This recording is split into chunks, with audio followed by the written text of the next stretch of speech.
My name is Anna Thompson, and this is my story. It began on January 5th, 1948, in the town of Red Oak, Indiana. I can still feel the chill of that evening when the peaceful world I knew was torn in two.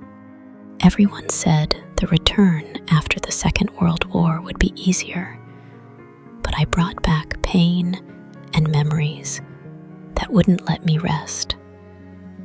This was my hometown, Red Oak, where every street corner smelled of freshly baked bread and maple leaves whispered stories of generations beneath your feet. All my life, I'd dreamed of opening my own shop. When I took down the old sign and hung mine, Thompson's General Store, I felt like I was giving people back a belief in simple joys, a cup of coffee and warm bread. Beside me, always, was Henry Martin, my neighbor from Elm Street, once a captain in the Army, now a man whose voice could calm even the most restless crowd. Henry had seen the downfall of war, not only on the battlefield, but in people's hearts. But that evening, when the frost struck hard, I could feel the real battle was yet to come. In the store, where the scent of bread mixed with the cold wind, a problem was born that would test both Henry and me, our faith, our unity, and our ability to find hope among the ruins. Morning, February 15th, 1948. I opened the doors of Thompson's General Store and saw empty shelves. Our small town was drowning in an economic crisis that struck every home. The price of flour had doubled, and wages at the factory that once fed a quarter of Red Oak had dropped to mere pennies. I was counting shrinking profits from selling bread and coffee. People stood in line with empty baskets, their eyes heavy with worry. Mrs. Wilkes from the nearby farm cried when I told her I couldn't reserve a loaf of bread without payment. I was barely getting by myself. Henry called me every morning. Anna, people blame the government, but I see the community's unity cracking. He heard the shouting of factory workers demanding fair pay and watched the crowd grow outside the town hall each morning. In the heart of Red Oak, there was a feeling of uncontrollable chaos. That was our reality. The first week of February became a turning point. I learned about letters from the government, subsidy cuts, and redirection of resources to the bigger cities. Suddenly, Thompson's turned from a symbol of hope into a battlefield. I taped a notice on the door, temporarily limited. I realized our town stood on a cliff's edge. This wasn't just an economic conflict, it was a spiritual one. People split into those who shouted for justice and those who still believed in themselves. And here, in the frozen heart of Red Oak, a new tension was being forged. Could we find the single thread that would bind us all together and move us forward? I knew that sitting idle was no longer an option. The first step was announcing a new project that could support our community through these hard times. On a cold day, as the economic storm loomed over the town, I launched a small initiative to revive local crafts. I gathered a few old artisans, those who could turn simple materials into small miracles, and we began holding workshops for interested residents of Red Oak. At the same time, Henry suggested forming a council of elders that would meet every morning at the cafe on Main Street. He believed that only by uniting wisdom and collaboration could we find a way out of this crisis. Each day at these gatherings, we discussed how to support the factory workers and how to establish a service exchange system that would let everyone feel useful to the community. We organized small markets where people could trade not just goods, but knowledge, an act that inspired new beginnings. Personally, I decided that Thompson's General Store would become more than just a place to buy things.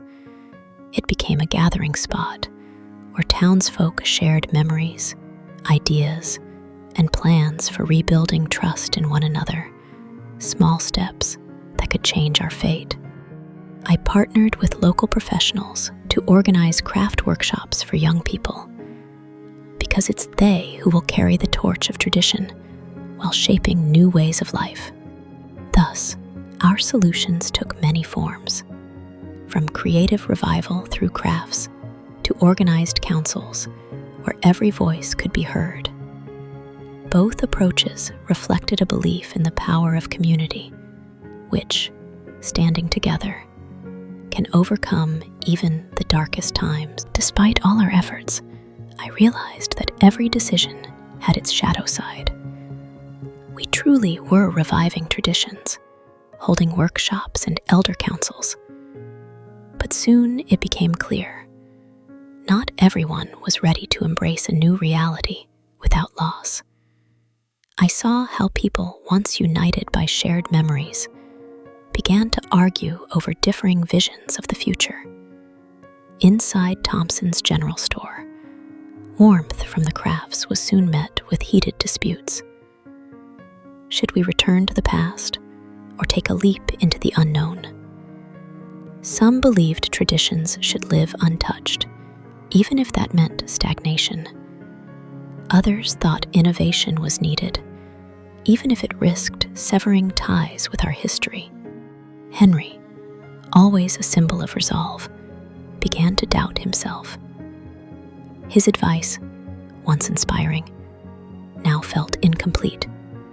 He would say, "Anna, even the best intentions can blind us and cloud the real needs of the people."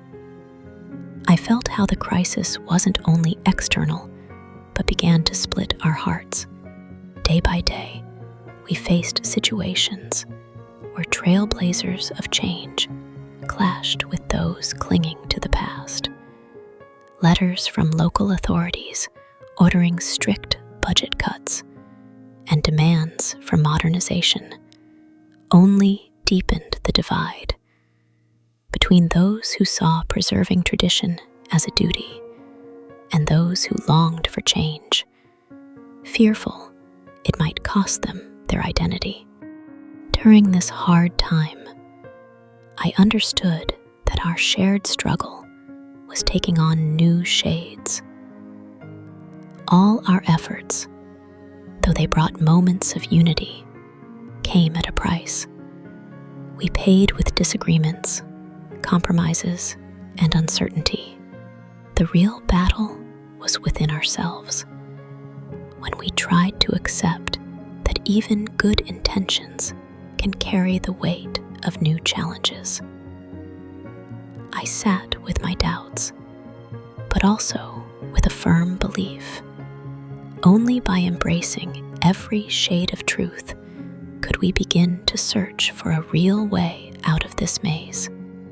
Because even when solutions bring new questions, it's those very questions that help us grow and seek new answers. I sat in my little corner behind the counter, every crack in the wood a reminder of past battles. These years of trials taught me that real strength isn't only about fighting hardship, but in learning to accept its complexity. We survived an economic crisis, lost faith in promised futures, and yet we discovered new ways to come together. Henry, who had always been the community's anchor, taught me that even when the desire to change the world seems almost hopeless, strength of spirit and the will to be heard can shape our future. We learned that every decision, no matter how well-intentioned, comes with compromises. What matters is not being afraid of these uncertain moments. Our differences became part of our shared journey, one that taught us to be more human, wiser, and more patient. I whispered to myself, recalling the words once given to me by my late sister. Life is a string of small victories and great lessons. Today, I understand.